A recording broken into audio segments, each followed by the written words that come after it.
सम्माननीय सज्जनों एवं देवियों, आइए आज हम चर्चा करते हैं यमाचार्य और नचिकेता द्वारा आत्मज्ञान की हुई चर्चा पर। अभी तक प्रथम खंड में हमने जो चर्चा किया था कि नचिकेता कौन है और वो क्या चाहते हैं, उनके पिताजी कौन हैं और पिताजी क्या कर रहे थे।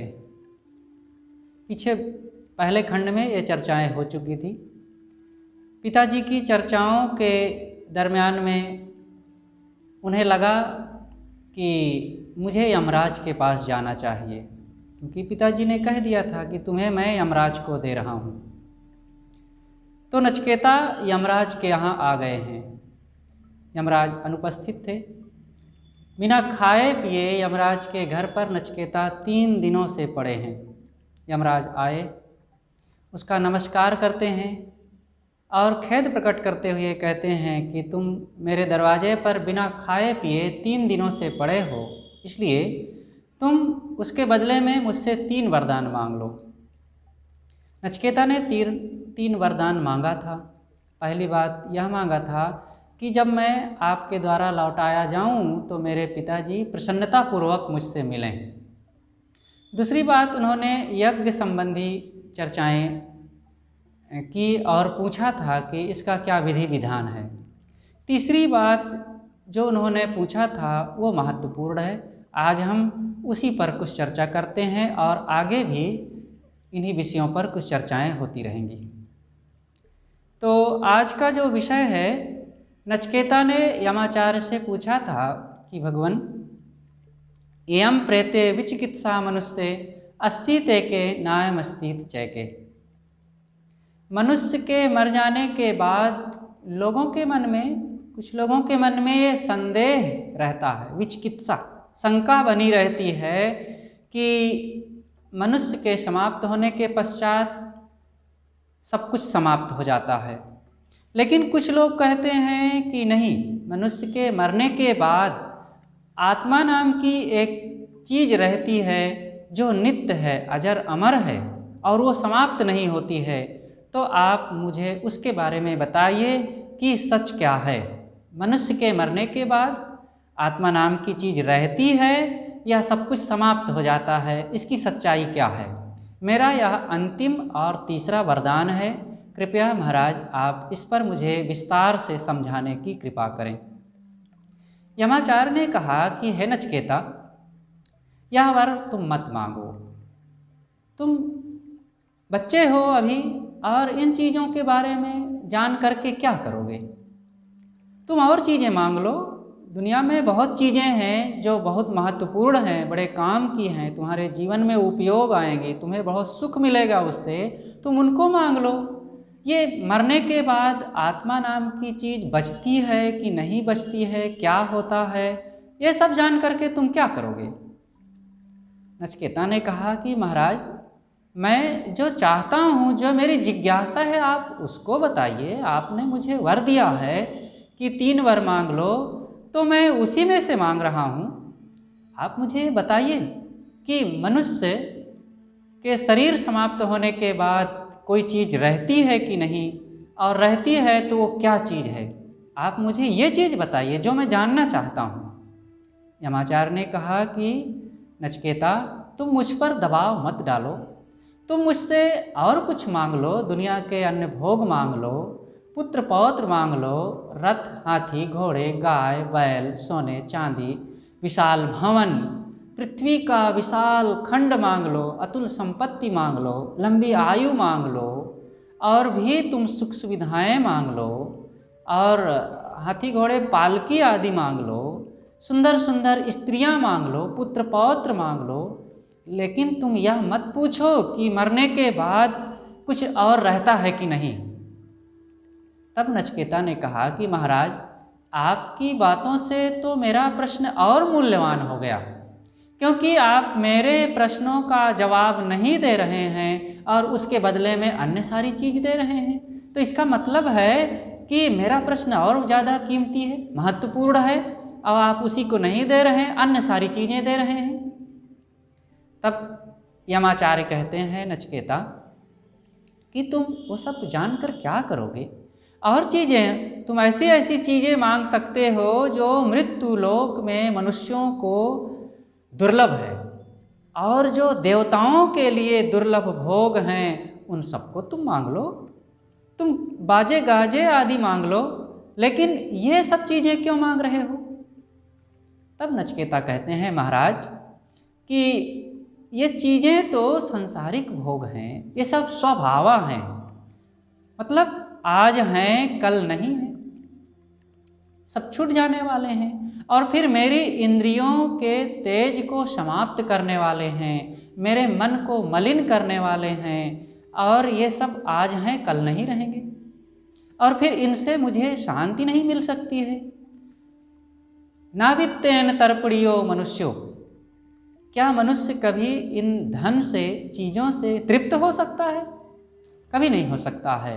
इसलिए महाराज आप मुझे मेरे प्रश्न का जवाब दीजिए, मैं और कुछ नहीं चाहता हूँ।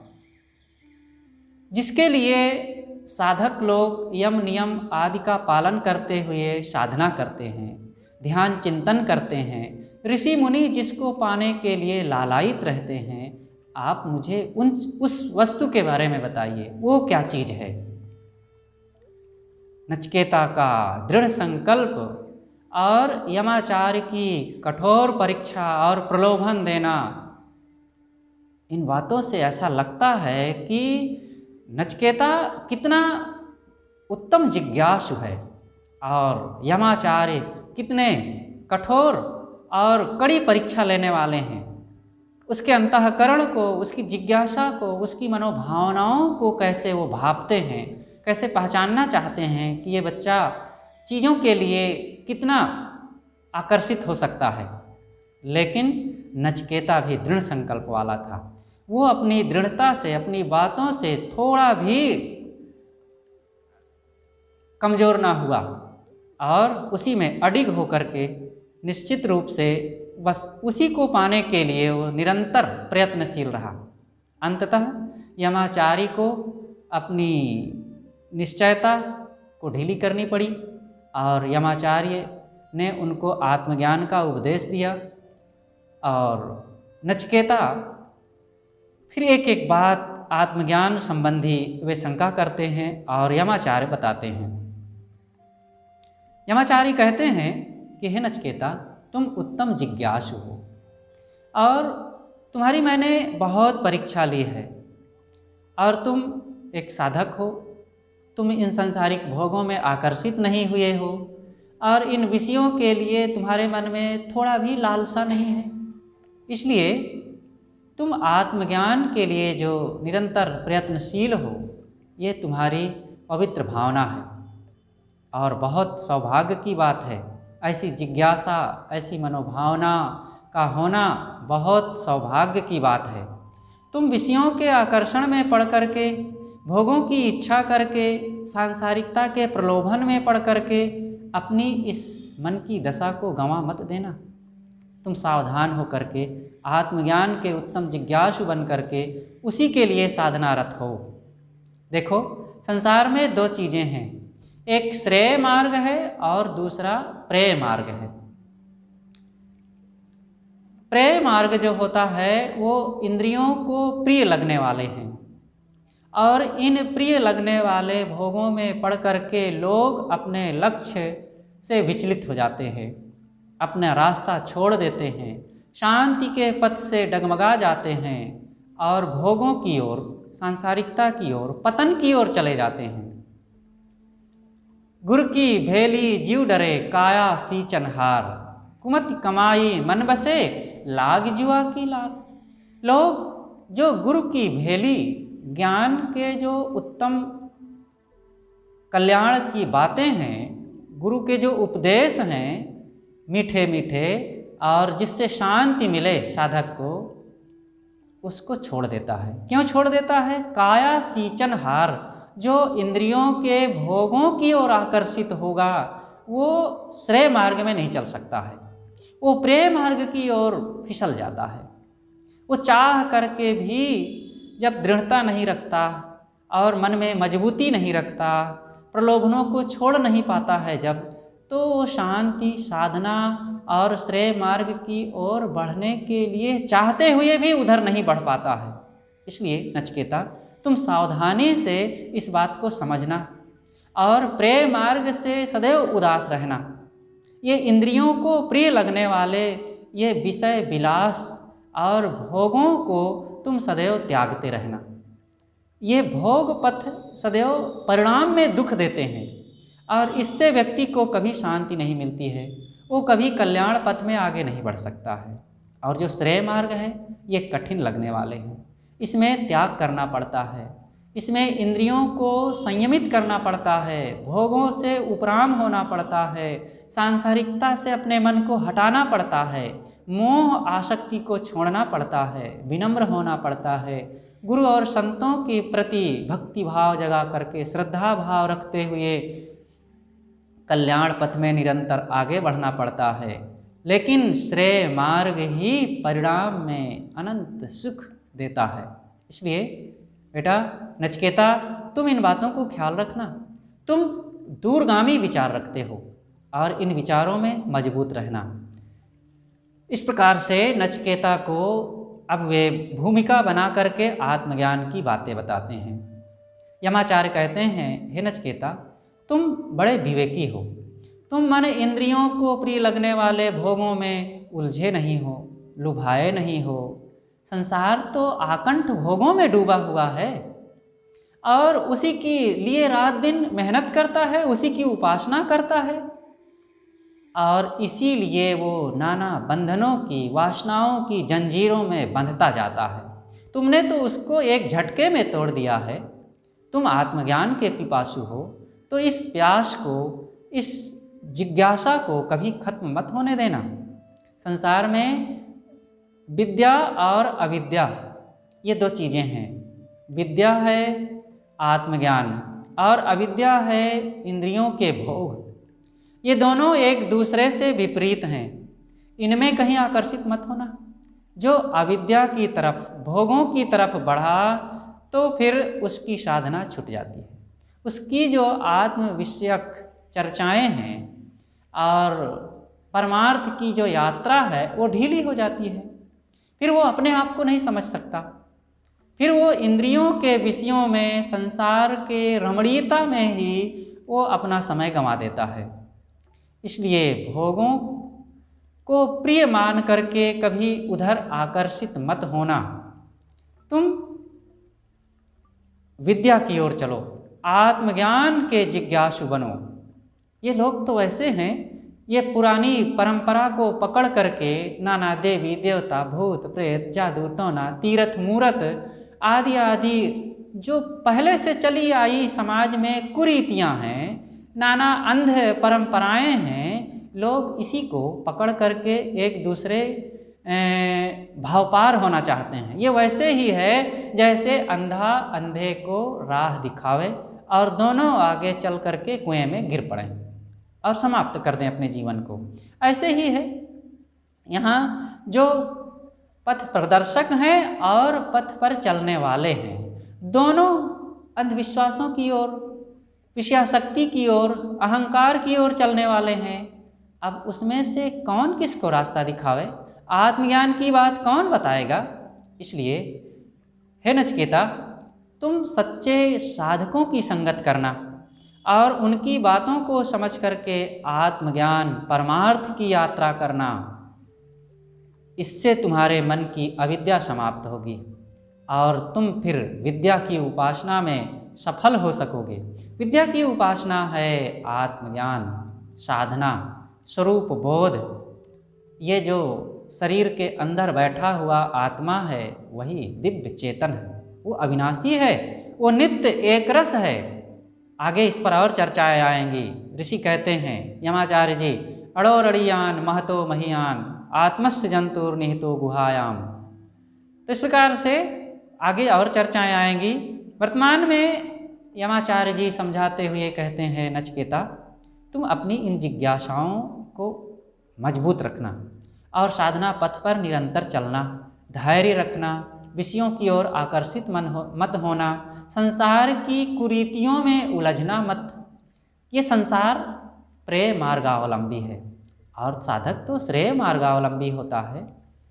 वो तो आत्मज्ञान की ओर बढ़ता है, वो अपने कल्याण को देखता है, वो अपने मन इंद्रियों को सुधारता है, वो अपने स्वरूप को पहचानना चाहता है। दुनिया के लोग तो इंद्रियों को भोगों से सींचते हैं, वो संसार को पाना चाहते हैं और वो इंद्रियों के भोगों से तृप्ति चाहते हैं, जो असंभव है। वो बाहर कहीं अपने लक्ष्य को पाना चाहते हैं, वो परमात्मा का स्थान अपने अंदर नहीं, स्वरूप में नहीं, वो बाहर देखना चाहते हैं। ये उल्टी रीति से चल करके कभी भी लक्ष्य को नहीं पाया जा सकता है। हे नचिकेता, तुम इन बातों को ध्यान रखना। बहुत लोग हैं जो आत्मज्ञान की चर्चा सुनने को नहीं पाते हैं और बहुत लोग हैं जो सुनने को पाते तो हैं लेकिन मन इंद्रियों को स्वश करके साधना पथ में आगे बढ़ नहीं पाते हैं। नचिकेता, तुम बहुत सौभाग्यशाली हो। तुम्हारे मन में सबसे पहली बात तो ये आत्मज्ञान की चर्चा, आत्मज्ञान में स्थित होने के लिए परम जिज्ञासा है और तुमने इस बात का प्रश्न किया है और मैंने तुम्हें देखा है कि तुम बड़ी दृढ़ता से उस परमार्थ पथ पर चलने के लिए, आत्मज्ञान को प्राप्त करने के लिए तुम उस पर अडिग होकर के स्थित हो। तो इस दृढ़ता को मन में अपने बनाए रखना और इसको तर्क वितर्क में पढ़ करके कहीं खोना मत। ये बहुत सूक्ष्म विषय है। इसको स्थूलता में और बाह्य चमक दमक में, चंचलता में पढ़ करके कहीं इसको गंवा मत देना। ये बहुत महत्वपूर्ण चीज़ है। इसके लिए निरंतर सतत जागृत रहना और सोते जागते, उठते बैठते, बात व्यवहार करते सब समय इसके लिए तुम मनन चिंतन करते रहना, नहीं तो ये इंद्रियों का जाल तुम्हें उलझा देगा। आज जो मन तुम्हें परमार्थ की ओर ले चल रहा है, जरूरी नहीं है कि कल भी यह मन की दशा बनी रहेगी। तुम अगर जागृत रहोगे, सतत सावधान रहोगे तो ये मन की दशा बनी रहेगी। योगो ही प्रभो अप्पयो, यह योग साधना, मन की ये ऊंची स्थिति उठती और गिरती रहती है।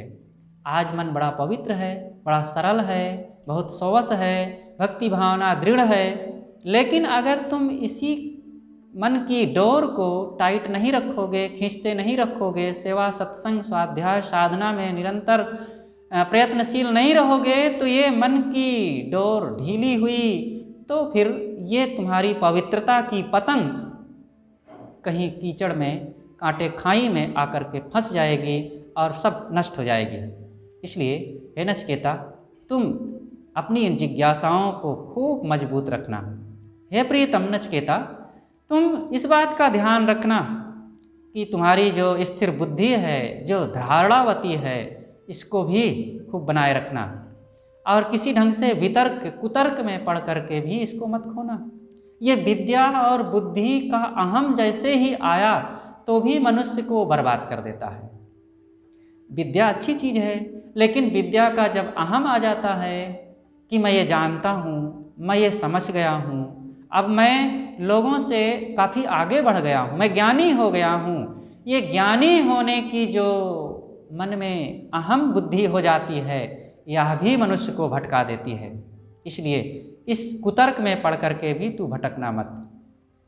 आत्मज्ञान को तुम साधकों से, संतों से, जो मोक्ष पथ पर आगे बढ़ चुके हैं, ऐसे कल्याण पथ के राहियों से मिल करके सदैव पूछते रहना और उस पथ पर निरंतर आगे बढ़ते रहना।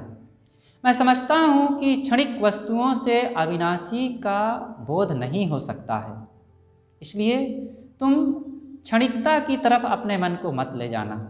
अपने मन को तुम आत्मज्ञान में लगाए रखना। ये संसार की चीज़ें, जीवन निर्वाह की चीज़ें, प्राणी पदार्थ जो मिले हुए हैं, ये सब क्षणिक हैं।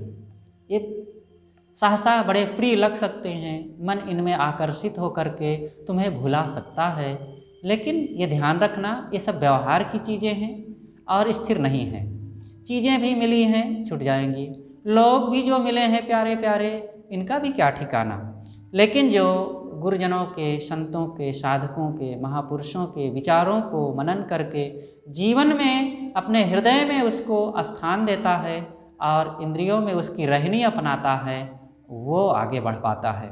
इसलिए तुम कहीं कुतर्कों में, वितर्कों में, प्रपंचों में, विषयाशक्ति में, अज्ञान और अंधविश्वास में कहीं भटकना मत। सावधान रहना और जागृत होकर के आत्मकल्याण के पथ पर निरंतर आगे बढ़ते रहना।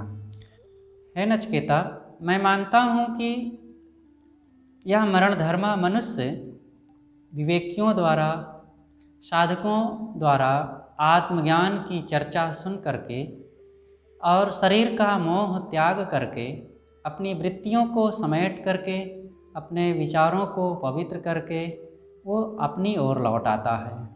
और ये अपनी ओर लौट आना, संसार से अपने मन को समेट लेना ही मानो मोक्ष द्वार में प्रवेश कर जाना है। इसलिए तुम संसार का आकर्षण त्याग करके अपनी ओर लौटो। शरीर तो मरण धर्मा है, ये तो छूटेगा ही आजकल में, लेकिन जिसने अपने मन को अपने स्वरूप में लगाया वो मानो आज ही मुक्त है। और मुक्त होने के बाद फिर कोई दुख की गुंजाइश नहीं रहती है। इसलिए तुम विषयों से, संसार से, शरीर से अपने मन को लौटा करके स्वरूप की ओर आओ, आत्मा की ओर आओ। और यही मुक्ति भवन है, यही मुक्ति का रास्ता है और यही परम निर्वाण और दुख निवृत्ति की बात है। इसलिए इस बात को तुम अच्छी तरह से मनन पूर्वक समझो।